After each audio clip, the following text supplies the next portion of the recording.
जय श्री राधे भक्तों। जहाँ स्वयं श्री कृष्ण बाल रूप में खेले हों और जिन्हें अपनी उंगली पर धारण किया हो, उन गोवर्धन जी की महिमा को कहना व्यक्ति के लिए संभव नहीं है। गोवर्धन जी का स्पर्श भी हो जाए तो सौभाग्य की बात है। जैसे गंगा जी का जल पवित्र, वैसे ही गोवर्धन जी का हर पत्थर पवित्र है।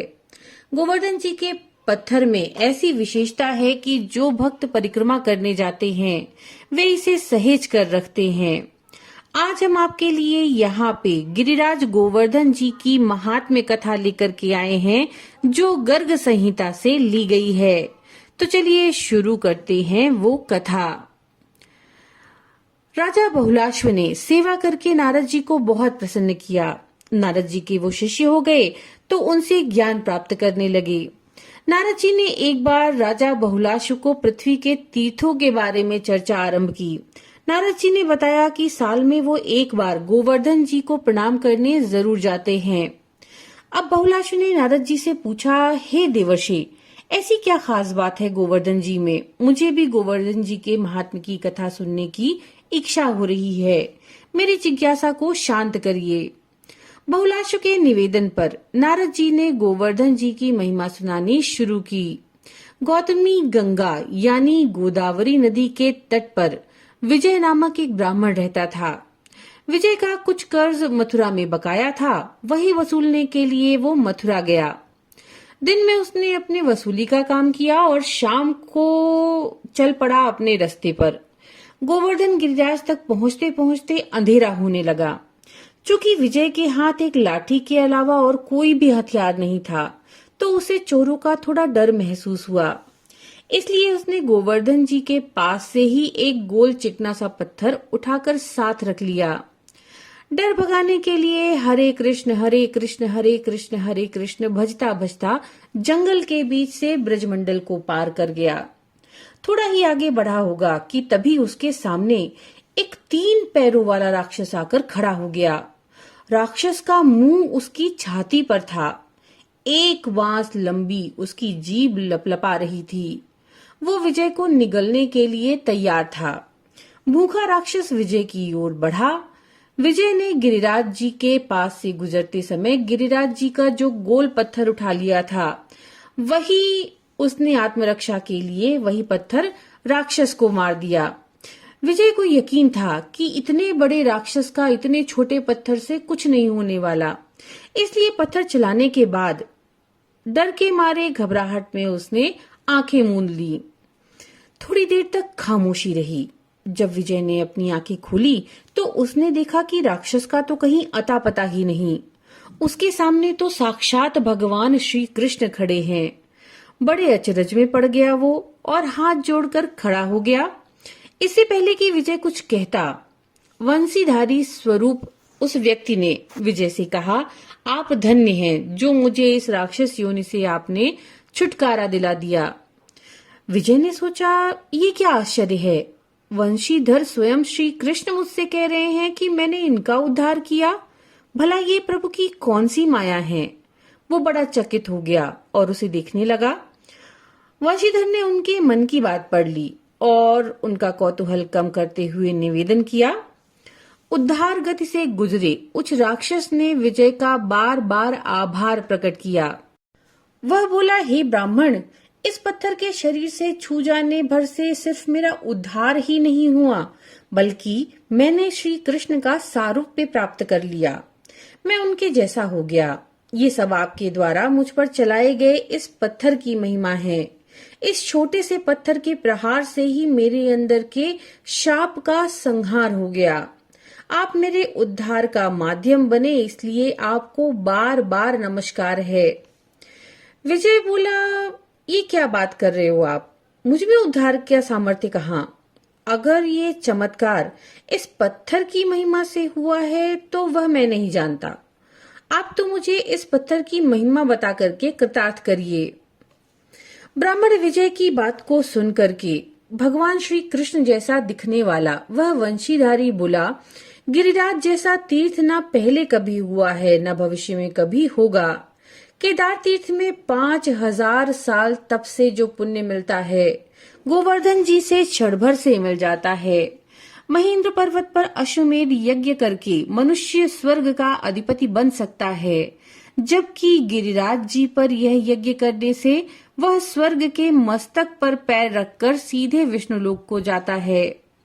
गोवर्धन परिक्रमा करके गोविंद कुंड में स्नान करके मनुष्य श्री कृष्ण जैसे दिव्य हो जाते हैं। उसने विजय को गिरिराज जी की ऐसी हजार महिमा बताई जो आश्चर्य में डालने वाली थी।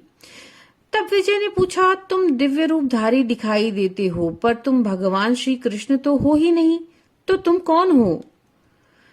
तब उसने कहा, हे स्वामी, मैं एक पीड़ित हूँ, आप मेरे उद्धार का माध्यम बने, इसलिए मैं आपको अपनी आप बीती जरूर सुनाऊंगा। इससे आप गोवर्धन की महिमा पर आपका विश्वास भी हो जाएगा। उद्धार गति को प्राप्त हुए जीव ने अपनी कथा बतानी शुरू की। उसने कहा, हे पुण्यात्मा ब्राह्मण, मेरी ये कथा कई जन्म पूर्व से शुरू होती है। कई जन्म पूर्व में एक धनी वैश्य था। मैंने व्यापार कर्म करके अथाह धन जमा किया। मैं नगर का सबसे बड़ा धनिक हो गया, लेकिन धन होने से मेरे पास बहुत सारी बुराइयां आ गईं। जुआ खेलने लगा मैं। जुआ खेलने की पूरी टोली में मैं सबसे चतुर जुआरी था और मुझे कोई नहीं हरा पाता था। इसी बीच मुझे एक वेश्या से प्रेम हो गया तो शराब पीकर धुत रहने लगा। माँ, बाप, पत्नी सभी ने मुझे दुत्कारा, लेकिन मैं अपनी आदतों से बाज नहीं आया। वे मेरा लगातार अपमान कर देते थे। क्रोध में भर करके मैंने उनकी हत्या करने की सोची और एक दिन अवसर देखकर माता पिता को विष दे दिया। अपने माता पिता को मार डालने के बाद मैंने अपनी पत्नी को लिया और उसे कहीं और चलकर बस जाने के लिए फुसला लिया। वो बेचारी सीधी सादी मान गई। मैं उसे लेकर चल पड़ा।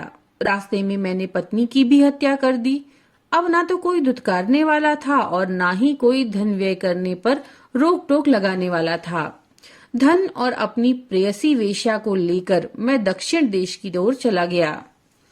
एक समय बाद मेरा धन समाप्त हो गया। धन के अपव्यय की लत थी मुझे, इसलिए धन की बहुत जरूरत हुई तो मैं लूटपाट करने लगा। कुछ समय बाद मेरा मन उस वेश्या से भी भर गया तो उससे मैंने छुटकारा पाने की सोची। एक दिन उसे भी अंधेरे कुएं में धकेल आया। उसके बाद मैं लूटपाट करता रहा।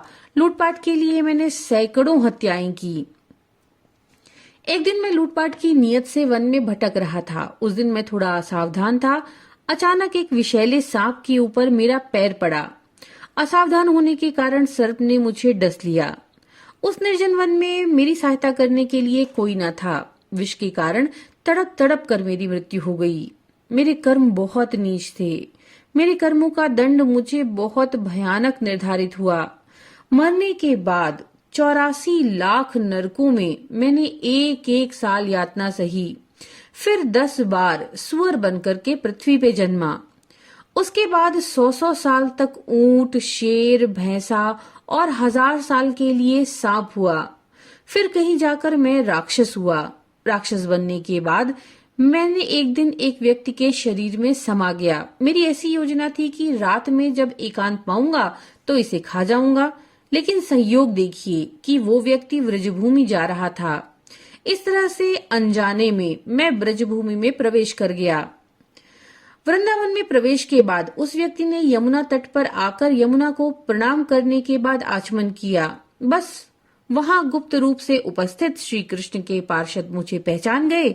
उन्होंने मुझे पकड़कर खूब पीटा और इस क्षेत्र से दूर रहने को कहा। किसी तरह बचकर वह क्षेत्र से मैं बाहर आया। तब से आज तक बहुत दिनों से भूखा था। आज तुम्हें देखा तो लगा भूख शांत होगी। तुमको खाने ही जा रहा था, इसी बीच तुमने मुझे गिरिराज गोवर्धन जी के उस पत्थर से मारा। गिरिराज जी का कड़कड़ पवित्र है। उस पत्थर के लगते ही साक्षात भगवान कृष्ण की कृपा मुझ पर हुई और मेरा तत्काल उद्धार हो गया।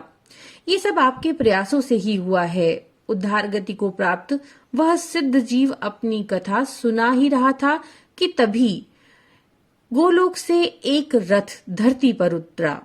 ब्राह्मण विजय और सिद्ध दोनों ने उस रथ को प्रणाम किया।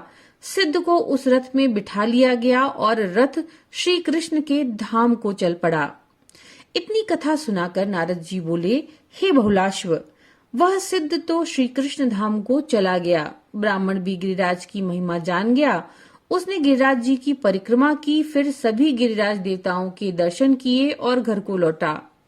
हे राजन, जिस गिरिराज जी के स्पर्श से ऐसे पातकी का उद्धार हो जाता है, उस महान गोवर्धन के दर्शन पूजन का अवसर मैं कैसे छोड़ सकता हूँ।